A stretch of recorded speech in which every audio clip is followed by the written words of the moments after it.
संसद के बजट सत्र का दूसरा चरण प्रारंभ। लोकसभा अध्यक्ष ओम बिरला कर रहे हैं कार्यवाही का संचालन। स्पीकर बिरला ने दी दिवंगत पूर्व सांसदों को श्रद्धांजलि। सदन की ओर से दी दिवंगत पूर्व सांसदों को श्रद्धांजलि। ओडिशा से पूर्व सांसद हेमानंद बिस्वाल का हुआ था निधन। कर्नाटक से पूर्व सांसद HB पाटिल का हुआ था निधन। तमिलनाडु से पूर्व सांसद S सिंगर वादिवेल का भी हुआ था निधन। सदन में दिवंगत पूर्व सांसदों की स्मृति में रखा गया मौन। तो आपको बता दें कि संसद के बजट सत्र का दूसरा चरण प्रारंभ हो चुका है। लोकसभा अध्यक्ष ओम बिरला कार्यवाही का संचालन कर रहे हैं। स्पीकर बिरला ने दिवंगत पूर्व सांसदों को श्रद्धांजलि दी। सदन की ओर से दिवंगत पूर्व सांसदों को श्रद्धांजलि दी गई। ओडिशा से पूर्व सांसद हेमानंद बिस्वाल का निधन हुआ था। कर्नाटक से पूर्व सांसद HB पाटिल का भी निधन हुआ था। तमिलनाडु से पूर्व सांसद S सिंगर वादिवेल का भी निधन हुआ था। सदन में दिवंगत पूर्व सांसदों की स्मृति में मौन भी रखा गया।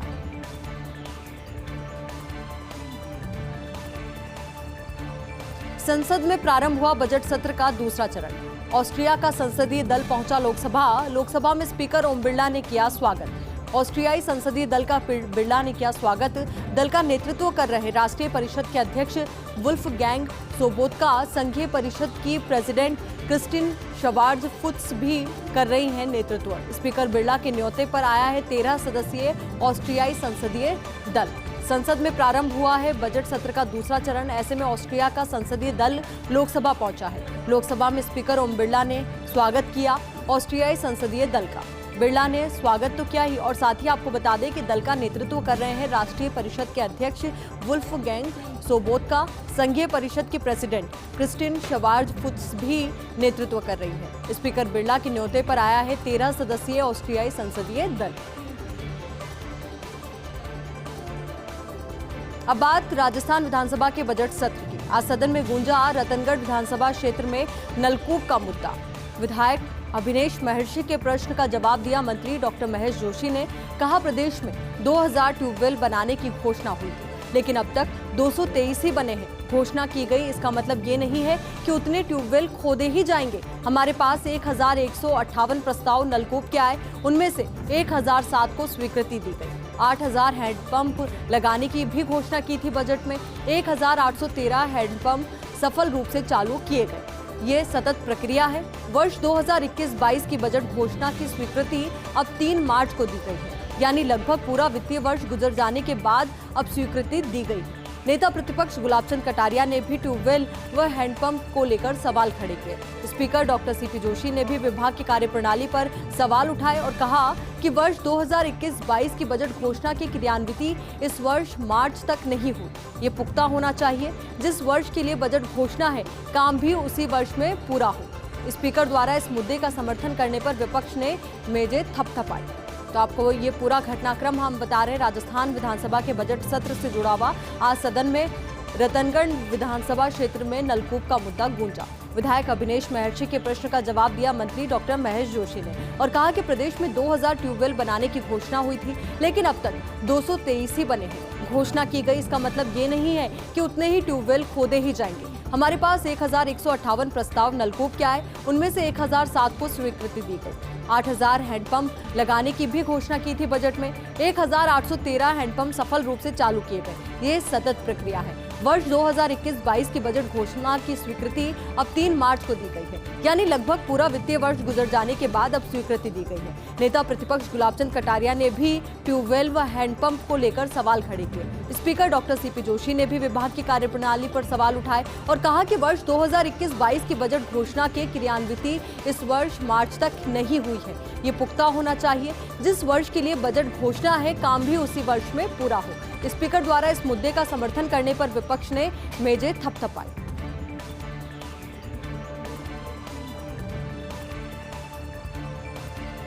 गांधी परिवार के ट्रबल शूटर बने गहलोत। CWC मीटिंग से पहले ही कल संभाली दिल्ली में कमान। मीडिया के हर सवाल का जवाब दिया गहलोत ने। अमूमन CWC मीटिंग में पहले नेता नहीं देते बयान, लेकिन आज CM गहलोत ने सोनिया, राहुल और प्रियंका की तारीफ की। मीटिंग शुरू होने से पहले ही कांग्रेस में हार की निराशा को कर दिया खत्म।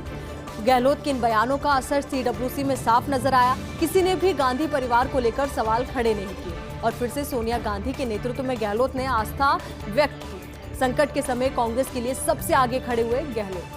तो ट्रबल शूटर वाला ये रूप मुख्यमंत्री अशोक गहलोत का देखने को मिला और गांधी परिवार के ट्रबल शूटर के तौर पर वो हमेशा नजर आते हैं।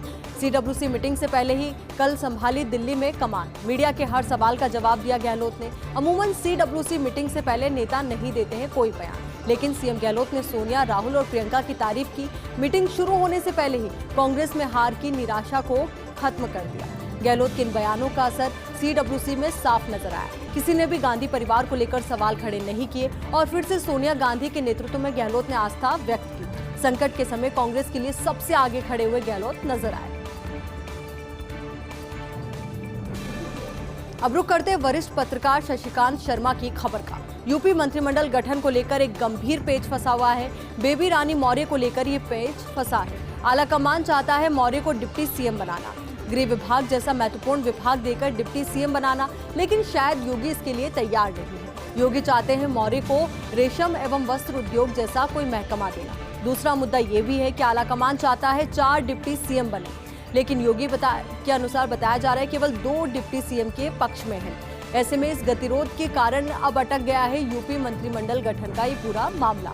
तो वरिष्ठ पत्रकार शशिकांत शर्मा की खबर आप तक पहुंचा रहे हैं। यूपी मंत्रिमंडल गठन को लेकर एक गंभीर पेच फंस गया है। बेबी रानी मौर्य को लेकर ये पेच फंसा है। आलाकमान चाहता है कि मौर्य को डिप्टी सीएम बनाया जाए, गृह विभाग जैसा महत्वपूर्ण विभाग देकर डिप्टी सीएम बनाया जाए, लेकिन शायद योगी इसके लिए तैयार नहीं है। योगी चाहते हैं मौर्य को रेशम एवं वस्त्र उद्योग जैसा कोई महकमा देना। दूसरा मुद्दा ये भी है कि आलाकमान चाहता है 4 डिप्टी सीएम बनाए जाए, लेकिन योगी बताए जा रहे हैं केवल 2 डिप्टी सीएम बनाने के पक्ष में। ऐसे में इस गतिरोध के कारण अब अटक गया है यूपी मंत्रिमंडल गठन का ये पूरा मामला।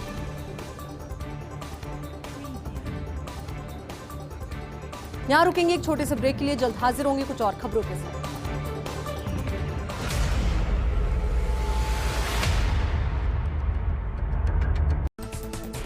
ब्रेक के बाद एक बार फिर से आपका स्वागत है। चलिए अब बात करते हैं बेहद महत्वपूर्ण सवाल की कि आखिर किस किस स्तर पर हुई चिकित्सा विभाग में इतनी बड़ी चूक। डेपुटेशन कार्मिकों को लेकर मचे बवाल के बीच उठे बड़े सवाल। दरअसल विभाग ने बगैर पद के काम कर रहे डॉक्टर्स की खंगाली कुंडली, तो पता चला कि जिसका जैसा रसूख उसके निकाल दिए गए वैसे ही ऑर्डर। चिकित्सा संस्थानों में खाली पद नहीं होने के बावजूद कर दी गई डॉक्टर्स की पोस्टिंग। प्रतिनियुक्ति के बजाय सीधे पोस्टिंग के निकाल दिए गए आदेश। जब पद नहीं होने के चलते चिकित्सकों की तनख्वाह को लेकर पेच फंसा, तो नौकरी यहाँ तनख्वाह वहाँ की शुरू कर दी गई मनमानी प्रक्रिया। इसके तहत सैकड़ों की तादाद में डॉक्टर कार्यस्थल के बजाय दूसरी जगह से उठा रहे हैं सैलरी। आश्चर्य है कि लंबे समय से चल रही इस मनमानी की ओर नहीं दिया गया कोई ध्यान। ऐसे में सवाल यह है कि आखिर किसके आदेश पर शुरू की गई ये कवायद। बगैर डॉक्टर चल रहे ग्रामीण चिकित्सालयों के लिए कौन है जिम्मेदार? वाकई में बेहद महत्वपूर्ण ये सवाल कि आखिर किसके स्तर पर हुई चिकित्सा विभाग में इतनी बड़ी चूक।